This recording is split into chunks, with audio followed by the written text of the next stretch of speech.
যে কোনো কিছুকে যদি ভয় পাও তাহলে ওই বিষয়টি কিন্তু আর বেশি বেশি কিন্তু ভয় দেখাবে, তোমাকে আঁকড়ে ধরবে, ভয়ের সর্বোচ্চ পর্যায়ে নিয়ে যাবে। সো ভয় পাওয়া যাবে না।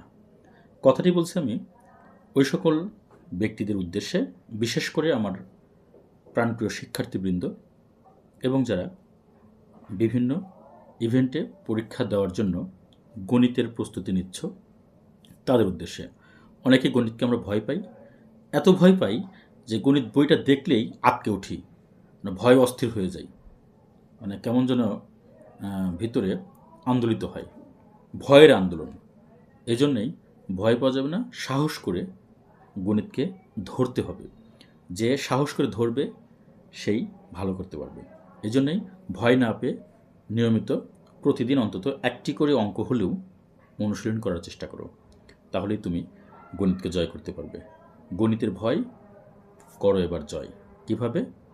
বেশি বেশি অনুশীলন করে। ধন্যবাদ।